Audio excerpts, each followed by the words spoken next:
Hey everybody, this is the G.U.M.Now. This is the podcast right here on the G.U.M. Network that discussed current trends, really literally what's trending in national news, as well as the issues that we care about in our urban community. Now, starting off, well, before I even go there, let me introduce myself. I am Sade Dennis. I am the founder and the program director for the G.U.M. Network. And before we even go into things, and I'm doing this podcast solo today, but before I kind of go into the actual podcast, one of the reasons why I felt it was important to have this particular podcast, because there's so much going on, Lord knows. And, by the time I think about doing a video or, gathering a cast of amazing folks, I said to myself, you know what? I'm always in discussion with people all the time, whether it be on social media or in person, with colleagues or some of my peers in media. There's so much going on, and I did not want to miss the opportunity to discuss these things while people, are focused on particular issues. Now today, this is July 19th. Of course, we are in the year of 2017. First of all, isn't it flying by? It really, really is. I cannot believe we're in July already. I can remember not only New Year's, but can we be honest, the results of the 2016 election, and time is flying by. And aren't we on a countdown for, well, I won't go there right now. We're going to let that roll. But today I wanted to talk about a few things on this Wednesday. The first thing, I'm not sure if any of you all have heard what in the bejeebers is going on with R. Kelly. Oh my.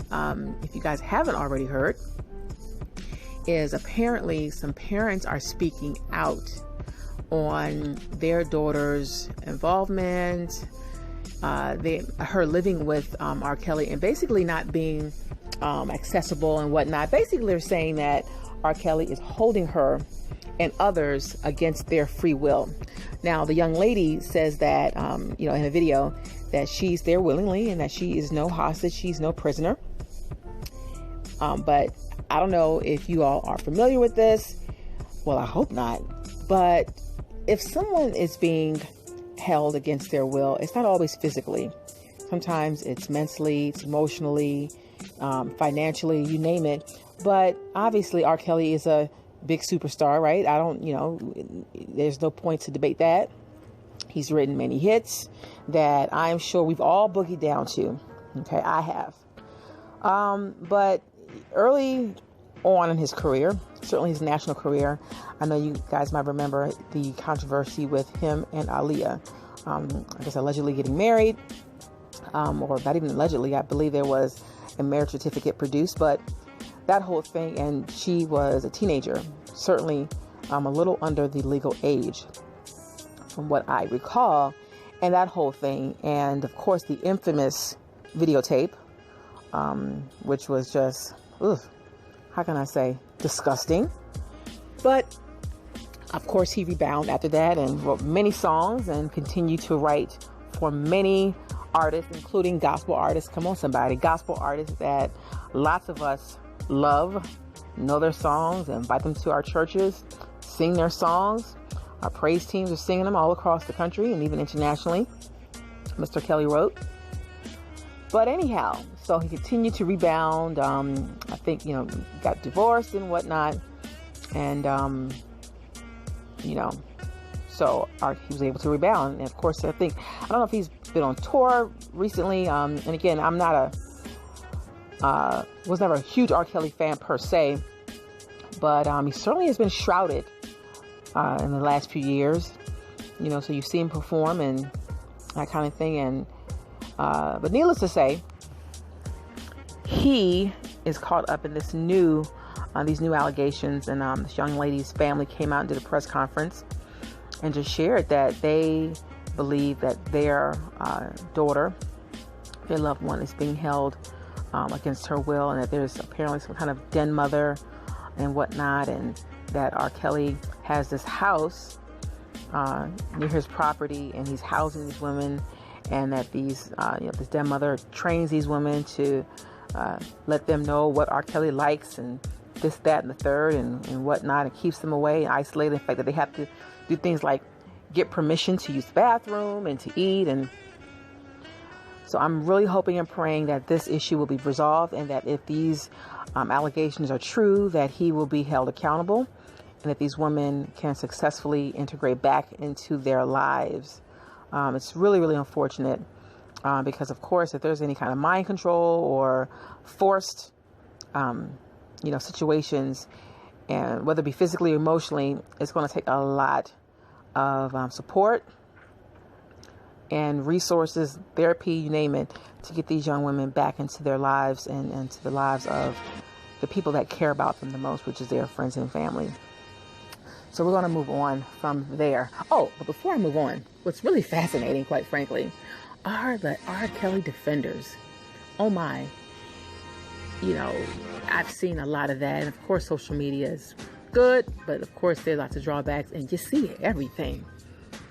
How in the world are people defending? And I'm not talking about saying, well, hey, maybe this is not true. I'm talking about people who are saying, hey, well, Hugh Hefner, like they're comparing R. Kelly to Hugh Hefner as if to say, well, if Hugh Hefner can do it, that somehow it's right if R. Kelly can do it. And by doing it, I mean housing women for his pleasure, for his profit, etc. Like that's right. Well, I don't care who does it. It's just wrong.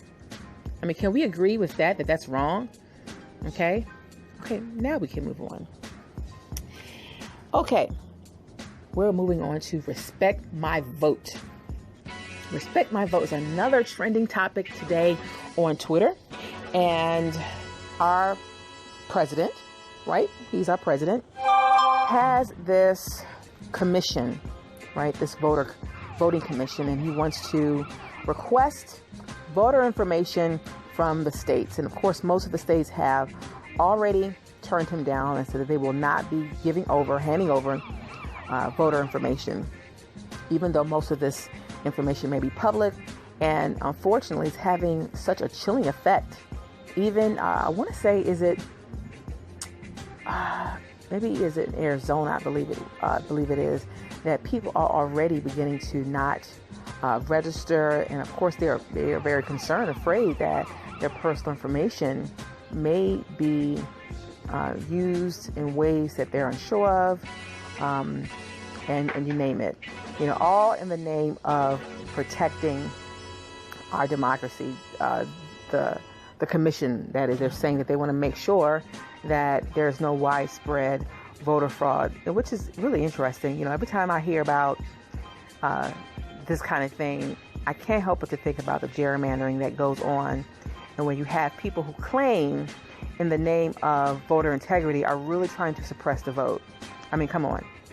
Knowing your personal information and your voting record and your address, these kinds of things, God knows, in the hands of the wrong people can be published, can be abused, so many different things. And what I'm always amazed at is how people can support that, having the federal government in our business and in the business of states are the same people that cry about liberty, right? About not having the federal government involved in their everyday lives. But because of the name of the Trump administration, how they just blindly go and want to support anything that the Trump administration does. It's quite fascinating. And I can recall there are times, I didn't agree with everything Obama did. So this is not about just me railing against an administration who I may not be that crazy about, but just really, having concerns over what's right and what's wrong, So I'm really hoping that the states continue to fight back against this type of, voter commission activities. How in the world could 3 million undocumented people vote? That makes no sense. And that loads of buses were coming. Loads of buses of millions of people, buses just coming and voting. It's amazing the type of foolery that's abound. I'm telling you, it's like up is down and down is up. Will there ever be civility left? I don't know. It's amazing. Which leads us right into Wednesday wisdom. I think about this culture that we're in, and how we've gotten here to where a reality star, real estate mogul with questionable business past, and of course business is close to my heart. Anytime I hear about hardworking women and men, business owners who are not being paid, right, in terms of their contracts, it definitely has a close place to me. I know how it is to be so excited about being awarded a huge contract, whether it be a government contract or with another business, all to get to the point where you're strong-armed to lower your prices or lower the amount you'll accept, or not being paid at all, which is horrible. And it actually could really ruin and end your business or your personal finances. Whether you're having to pay other people, taking out lines of credit, it's very damaging, and it's very sad. It's very, very sad. So I'm always thinking about that. I mean, outside of all the other outlandish things that have gone on, I think that's one of the closest things that really, really affected me when I heard about so many business owners that did not get paid from dealing with the then, or still now, some say, Donald Trump. But I digress. And so you look at what has happened and occurred in the last maybe 20, 30, 40 years into how we could elect someone like, who we have as our current president. You look at everything from Jerry Springer, right? And a lot of the reality TVs, and especially after the financial markets crashed in like 07 and 08, and the proliferation of lots of reality TV, because everything was more cost effective to produce. I can recall working with one TV organization, and we were working on a project. It was kind of like a how-to show. I don't want to get into station or the show, but I remember thinking to myself, why wouldn't this network pick up this show that so many people need, and instead decide to go to reality TV and whatnot, and just the deterioration of I guess our culture. I mean, and yes, trust me, there could be a lot said about has it really gone down? And I would say yes. I mean, in terms of what we are watching, in terms of having quality programming, and of course, I do understand. Of course, TV is a business, and you look at supply and demand. I get all that.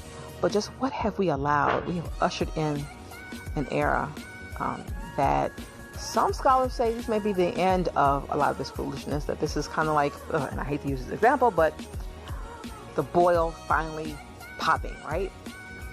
I don't know.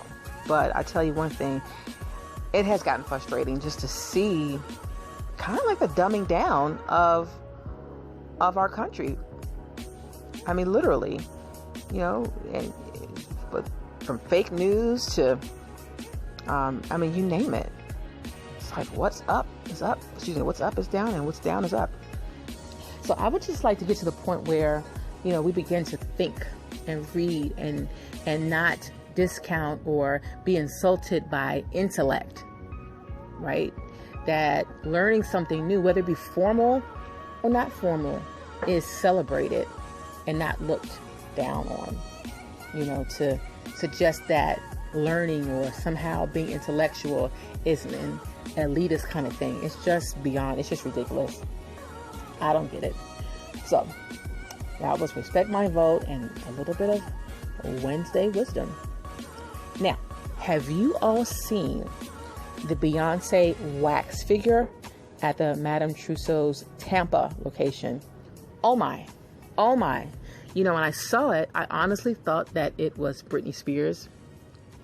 And what's fascinating is that Madame Trousseau has kind of done a decent job with wax figures, right? What I don't understand is this. Y'all have different locations. Can y'all just use the same cast? Like, do you have to recreate a new statue for celebrity?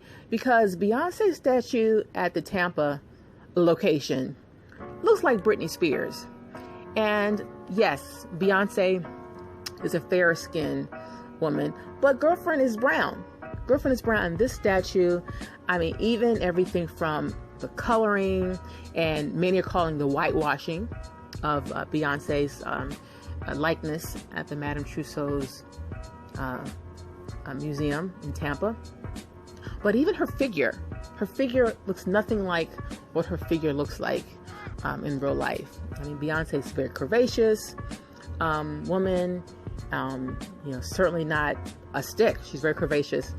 And the statue looks like, you guys have to see it for yourself. So, I'll see if I can add it in here. Can't promise that, but go and look it up.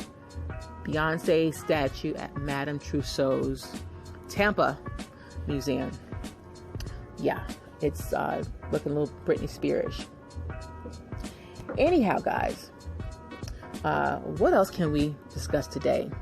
Feel free to leave me your comments below. And again, this is the G.U.M.Now Podcast, discussing everything that is trending on today and this week. Thank you for joining me here again. I am Sade Dennis, the program director of the G.U.M. Network, and thank you all for joining me. And don't forget to subscribe. Go ahead and hit that subscribe button and that share button. And so until next time, you guys keep it great, and I will see you guys on the flip side.